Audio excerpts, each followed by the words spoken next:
exist without me. No, you clearly don't know who you're talking to, so let me clue you in.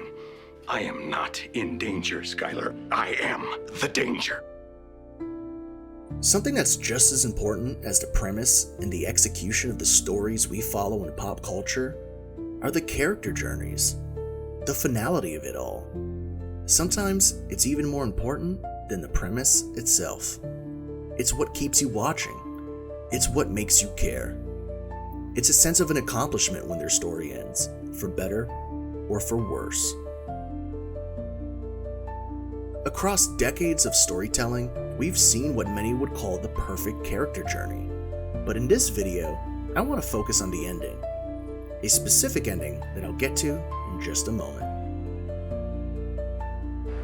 I lost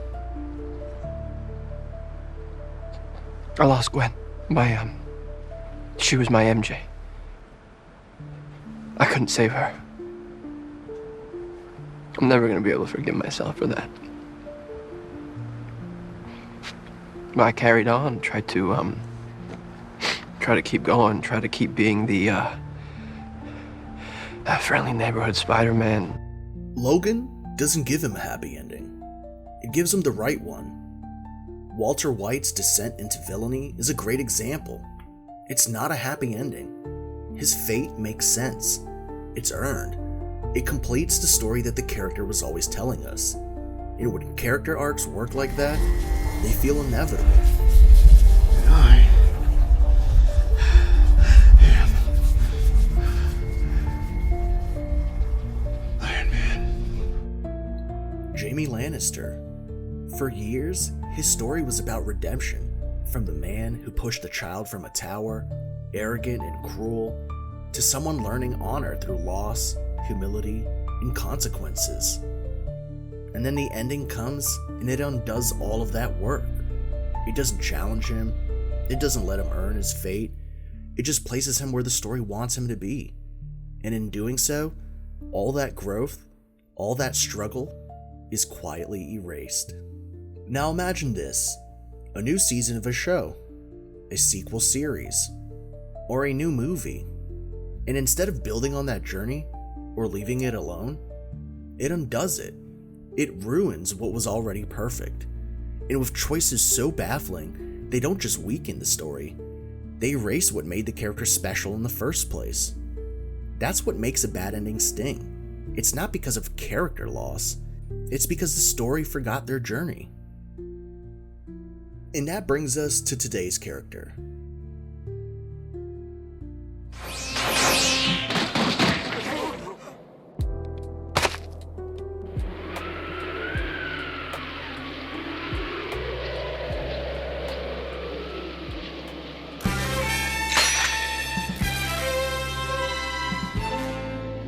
All right, you have our attention. If you're not an anime fan, don't leave. When I first started writing this episode, I wanted to focus on great characters that were ruined by awful and oddly bizarre writing, especially when it comes to the ending of that character's journey. Naturally, a few characters came into mind, but there was one that stuck out to me, and I took it personally, and his name is Trunks.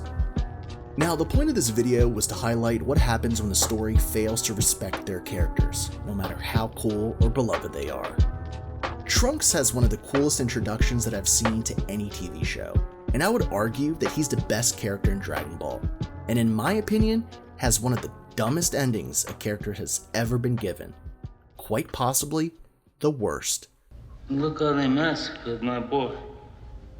Dragon Ball is a long-running action series that's built around powerful fighters and escalating threats. Most characters just exist to get stronger, fight bigger enemies, and to move on to the next challenge. At face value, there's not much complexity. You have the good guys, who are good because that's the obvious and correct moral path, and you have bad guys, who like being bad because... I like being bad. It makes me happy. To understand Trunks' ending, we have to take a quick look at his journey and what was the character originally built around. I arrived here today in a time machine from a point 20 years in the future. I need your help, Goku. 3 years from now, on an island 9 miles off of South City. they will make themselves known to the world. That bad, huh?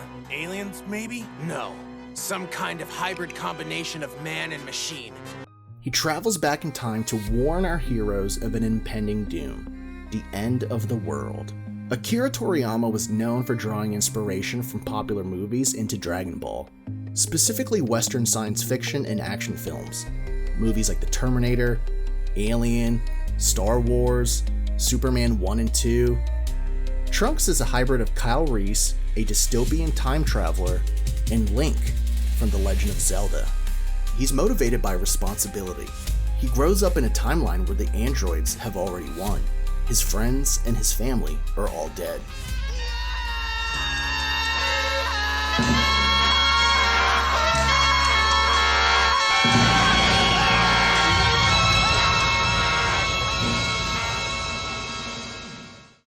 The contrast to other characters is why his presence works so well. Unlike core Dragon Ball Z characters like Goku and Vegeta, he's shaped by consequences in a way that the rest of the characters weren't. And after a grueling battle, our heroes are able to defeat the androids from the past. Now this is an important moment for the character because it gives meaning to everything he went through. His suffering led to a better future.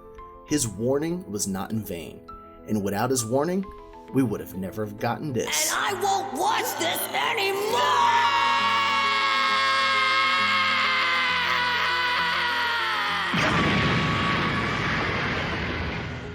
Years later, Dragon Ball Super reopens that story, and I'll make this quick. A new villain appears and targets his future, specifically destroying cities and hunting the last survivors of his world's timeline. Once again, he goes back in time, asks his father and Goku to help save his world. Up to this point, the setup works. Honestly, I think it's the best arc in Dragon Ball Super. The Goku Black story feels consequential. It introduces a cool villain, and it raises the stakes to a universal ending level. There's new lore that's driven into the series, and there's some genuinely awesome moments. It's pretty rad. The problem is the ending. Now, when we're talking about time travel in the multiverse, it's hard not to get lost, so I'll do my best to explain and save us some time. I'm gonna skip to the ending of the story, but there's a moment I wish to highlight before we draw to the conclusion. Here we go, everyone! We'll defeat Zamasu! You don't believe in anything but yourself, and we won't let you win! Trunks uses the Spirit Sword to defeat the corrupted deity that terrorizes his timeline. It's a spirit bomb of sorts, a blade created by harnessing all the energy from every living mortal that's still alive in his world. He swings the sword one final time, not alone, but with everyone in his timeline that he's fighting to protect. And as the villain is destroyed, he takes the Earth with him. Not just a planet, but the entirety of his universe is gone. Trunks' entire timeline is erased permanently from existence. And this story then makes its final mistake. I've been thinking, Trunks, and I do believe it's possible to return you to your timeline before the obliteration and make, shall we say, corrections? Seriously? Doesn't that mean Zamasu will still be there waiting to attack? Yeah, Mom's right, and then the whole thing will just repeat itself. I'll speak to the Lord Beerus in your timeline, before he vanishes as a result of your Supreme Kai's death, and explain the situation. Naturally, if I take Trunks and Mai to an earlier point in their timeline, they will already be there. Two versions of each of you forced to coexist. Can you do that? Trunks is not a recurring character in the original series. He's in about 48 episodes. So I originally thought that this was a cruel way to have Trunks join the main cast of characters as a permanent member. But rather than letting him stay in a timeline where all of his friends are still alive, at least the ones he got to know during his time travels, the writers send him to an alternate future, one where a version of himself already exists. But according to their own rules, this is weird. It's an odd choice. The timeline that Trunks has now been abandoned in, it's not his own. They took away the one thing that the character was defined by. From a writing perspective, this is devastating. It would have been kinder just to have killed him off. The story treats his relocation as a happy ending, But again, according to their rules of time travel and branching timelines, he's dropped into another world that already has its own Trunks, its own future, and its own destiny. He didn't save that world.